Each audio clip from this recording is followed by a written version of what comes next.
ও uncle, মেয়ের বিয়ে দিচ্ছেন না কেন? মেয়ের বয়স তো অনেক হলো, বিয়েটা কবে দেবেন? আমাদের মতো মজদুরের মেয়ের এত তাড়াতাড়ি বিয়ে হয় না ছোট বাবু। মেয়ের বয়স তো দিন দিন বাড়ছে, আজ না হয় কাল ওর বিয়ে তো দিতেই হবে। তা ওর বিয়ে দিচ্ছেন না কেন? এরপরে তো ছেলে পাবেন না। কয়েক জায়গায় সম্বন্ধ দেখেছি বাবু, কিন্তু তাদের অনেক দাবি দেওয়া রয়েছে। কেউ দামি বাইক চায়, কেউ 4 চাকা গাড়ি চায়, কেউ আবার লাখ টাকার গয়না চায়।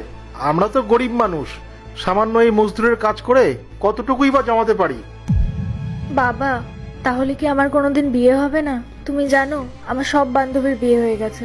সবাই আমাকে জিজ্ঞেস করে যে তুই কবে বিয়ে করছিস, তুই কবে বিয়ে করছিস, কিন্তু আমি কোনো উত্তর দিতে পারি না। মারে, এই বাবা এখনো তোর বেঁচে আছে, আর আমি থাকতে তোকে কখনো চিন্তা করতে হবে না। আমি যেভাবেই হোক একটা ভালো ঘরে তোকে বিয়ে দেব, আর তুই সেখানে খুব সুখে থাকবি। কিন্তু তুমি যে বললে ছেলে পক্ষ থেকে যৌতুক চাইছে, সেগুলো দিতে গেলে তো অনেক টাকার প্রয়োজন। এত টাকা তুমি কোথায় পাবে? তার মানে সত্যিই হয়তো আমার কখনো বিয়ে হবে না। তুই চিন্তা করিস না মা, ওপরে ভগবান আছে, তিনি কোনো না কোনোভাবে আমাদের সাহায্য করবেন। কি আঙ্কেল, মেয়ের কেমন জামাই পছন্দ সেই নিয়ে আলোচনা হচ্ছে নাকি? এবার আলোচনা ছেড়ে কাজটাও করুন।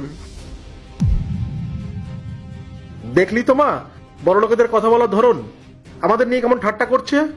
আসলে ওরা বোঝে না এই রোদ ঝড় জলের মধ্যে কাজ করা কতটা কষ্টের হয়। ওরা বুঝবে আমাদের অভাবের সংসার কতটা কষ্টদায়ক হয়।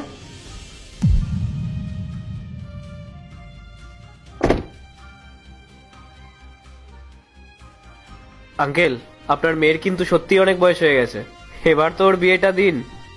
যাই হোক, অন্য কারোর বিয়ে হবে কি হবে না জানি না, কিন্তু সামনের মাসে আমার বিয়ে।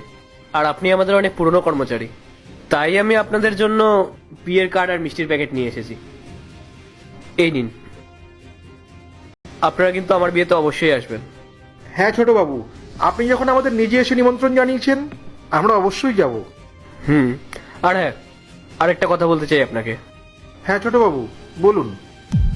যখন আপনারা আমার বিয়েতে আসবেন, তখন ভালো জামা কাপড় পরে আসবেন, যাতে আপনাদের দেখে বোঝা না যায় যে আপনারা দিনমজুর।